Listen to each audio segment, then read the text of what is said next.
谢谢啊。夏迪，你怎么样？没什么。你刚刚怎么了？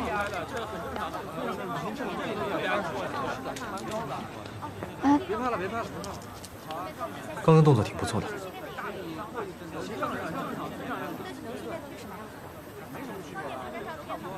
啊，好了好了，听我说啊，大家也看到了，比赛已经结束了，林峰挑战成功，也为我们展现了攀岩运动的魅力。那接下来，我带大家休息一下。来，教练。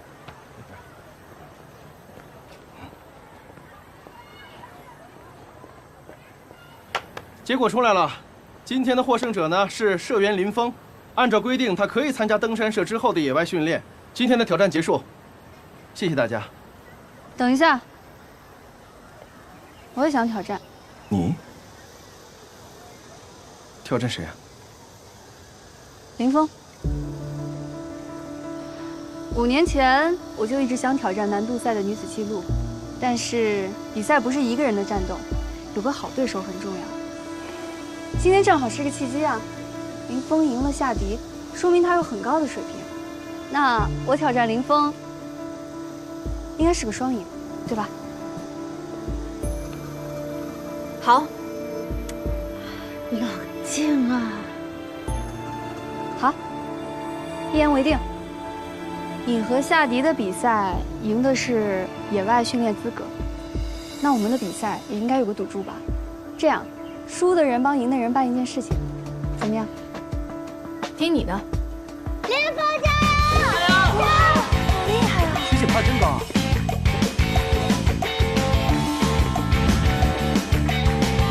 林峰。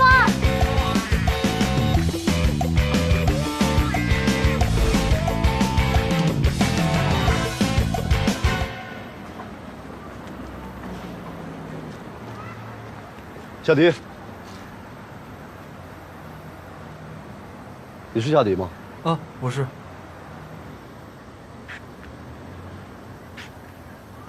我是林峰的爸爸。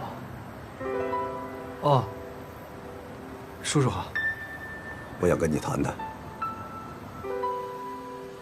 挑战女子速度纪录，如果成功，就可以把名字刻在墙上。这是登山社的传统。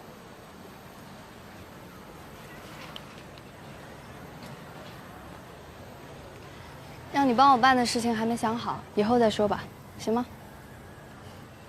好，我先走了。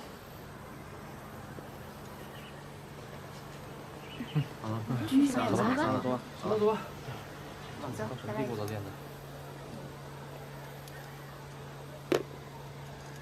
走吧。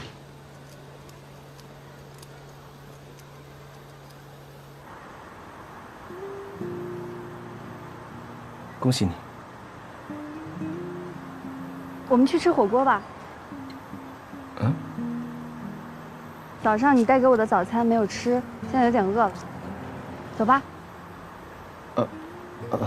你是成河大学登山社的教练吗？是。那我希望你开除林峰。他有心脏病，根本就不适合登山。我知道。知道你还让他登山，你们能不能负点责任啊？叔叔，您知道您的女儿为什么喜欢登山吗？他是，你甭管他为什么喜欢登山，我就问你能不能开除他。我之前想开除他，但是现在我想让他试试。你这不是胡闹吗？您先别生气，运动呢，也是治疗心脏病的一种药物。心脏病人必须保持心情的愉悦跟舒畅。他的脾气那么倔，如果直接让他不训练，或者说让他直接去就医，反而会有相反的效果。我已经找好了心肺方面的专家，也会制定计划，不会让他有那么大的运动量。你为什么这么关心他？林峰是我见过的对登山最有热情的人。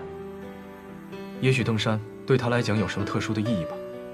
让他放弃登山，就好比让他放弃空气、放弃水一样。之前几次呢，我也故意给他设置一些阻碍，但是他没有知难而退，反而越挫越勇。所以我想让他试试，先让他配合着运动，我也会说服他，让他去治疗。当然，我也会告诉他，治疗好的话，他可以安心的登山。你说这个方法呢，倒是行，那之后呢？你最后必须得阻止他。我是绝对不会同意他登山的，因为太危险。叔叔，我现在可以让他退出登山社，可是退出之后呢？他一样还是会去登山。到那个时候，没有人保护他，他不是更危险吗？如果他真的不适合登山，身为一名教练，我也绝不会让他以身犯险，因为我毕竟经历过危险，也看到过危险。帮助他，就是帮助我自己。林峰啊，你得注意身体啊。没有啊，我最近出差，哪有时间看什么报纸新闻啊？啊，行，好啊。你爸说什么？骂你了没有？不会是让你退出登山社吧？一点儿都没有提到。算了，能瞒一天是一天吧。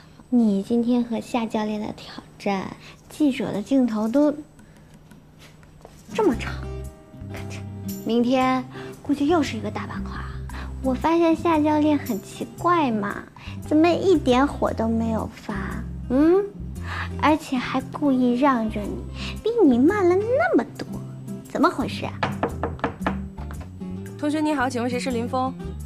我怎么？没什么，刚才楼下有个人让我上来叫你，他说在天台等你。去天台干什么？打架啊？峰哥，挺你。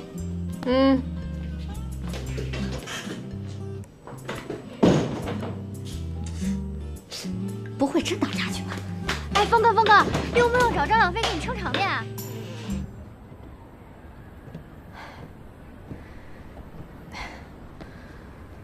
干嘛？刚才不服气是吧？怎么不打电话给我，让我过来？打电话都没有诚意啊，所以只好去宿舍楼下找人了。哎，你不怕了吗？怕是怕，但是我现在有一个办法，那就是想想你整我时候的样子，就觉得高不高没有那么在意了。今天的事情是我做错了，但是如果不这么做的话，我根本没办法去参加野外训练，而且是你先违反规则的呀！你用教练的身份来压着我，是你先不对。